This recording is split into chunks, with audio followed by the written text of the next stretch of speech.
क्या आप कल्पना कर सकते हैं कि ऐसी ट्रेन जो पटरी को छुए बिना हवा में तैरती हो और उसकी स्पीड 600 किलोमीटर प्रति घंटा से भी ज्यादा हो। जी हाँ, उत्तर प्रदेश के मुख्यमंत्री योगी आदित्यनाथ उसी ट्रेन में बैठने वाले हैं। 22 फरवरी से मुख्यमंत्री सिंगापुर और जापान के दौरे पर जा रहे हैं और इस दौरे की सबसे बड़ी खासियत है जापान की दुनिया की सबसे तेज मैगलेव ट्रेन में 100 किलोमीटर की परीक्षण यात्रा। और आज इस वीडियो में हम जानेंगे कि आखिर मैगलेव ट्रेन क्या है, ये कैसे हवा में तैरती है और ये हवाई जहाज को कैसे टक्कर देती है और भारत खासकर उत्तर प्रदेश के लिए इसके क्या मायने हैं। मुख्यमंत्री योगी आदित्यनाथ 22 फरवरी से सिंगापुर और जापान के दौरे पर जा रहे हैं। ये उनके 9 वर्षों के कार्यकाल में दूसरी विदेश यात्रा है। इससे पहले वे 2017 में म्यांमार गए थे। इस बार फोकस साफ है, निवेश आकर्षित करना, आधुनिक तकनीक समझना, उत्तर प्रदेश के लिए भविष्य की परिवहन व्यवस्था की दिशा तय करना।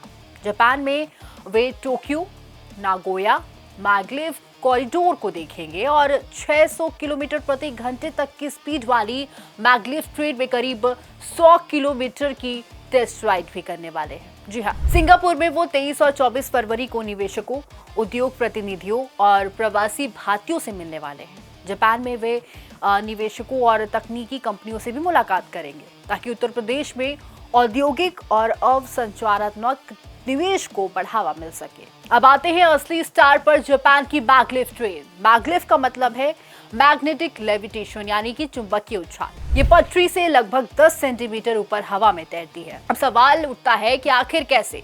ट्रेन में लगे होते हैं सुपर कंडक्टिव मैग्नेट जो बहुत कम तापमान पर काम करते हैं।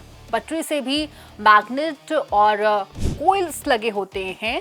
जब ये मैग्नेट आपस में काम करते हैं तो रिपल्शन यानी कि धक्का लगने से ट्रेन ऊपर उठ जाती है और लीनियर मोटर की तरह प्रोपल्शन में आगे बढ़ती है और नतीजा कम शोर, कम कंपन, सुपर स्मूथ राइड और दुनिया की सबसे तेज स्पीड वाली ट्रेन। टेस्ट में इस ट्रेन ने 2015 में 603 किलोमीटर प्रति घंटे की रिकॉर्ड स्पीड हासिल की थी।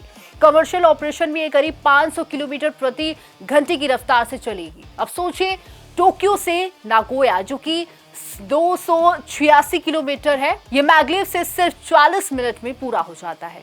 वहीं अगर हवाई जहाज की अगर बात करें तो फ्लाइट से करीब 50 मिनट लग जाते हैं, यानी शॉर्ट डिस्टेंस पर यह ट्रेन हवाई जहाज को भी टक्कर दे सकती है। भारत में कल्पना कीजिए, अगर दिल्ली से मुंबई 2 से लेकर 2.5 घंटे में पहुंचा जा सकता है।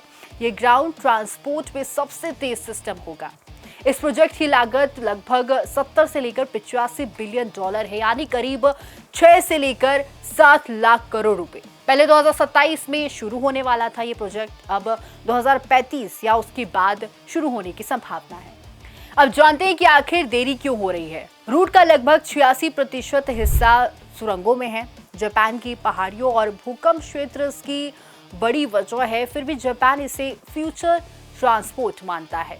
फिलहाल ये ट्रेन कमर्शियल रूप से शुरू नहीं हुई है, सिर्फ यामानाशी टेस्ट ट्रैक पर टेस्टिंग चल रही है। लेकिन खास बात है कि 2014 में जिया सेंट्रल लॉटरी सिस्टम से आम लोगों को राइड देता है। साल में 3 से 4 बार हजारों आवेदन आते हैं, लेकिन सिर्फ कुछ 100 लोग चुने जाते हैं। Commercial launch Tokyo Nagoya section 2035 या उसके बाद में होगा। चीन की संघाई मैगलेव 2004 से चल रही है। पहले 431 किलोमीटर प्रति घंटे के हिसाब से थी और अब 300 किलोमीटर प्रति घंटे पर चलती है। लेकिन जापान की maglev super conductive technology 603 kilometre प्रति घंटे की टेस्ट स्पीड, वही 500 किलोमीटर प्रति घंटे की कमर्शियल स्पीड, यानी आज ज्यादा तेज लंबा रूट और अगली पीढ़ी की टेक्नोलॉजी है। उत्तर प्रदेश में पहले से एक्सप्रेसवे, मेट्रो और क्षेत्रीय कनेक्टिविटी पर काम चल रहा है।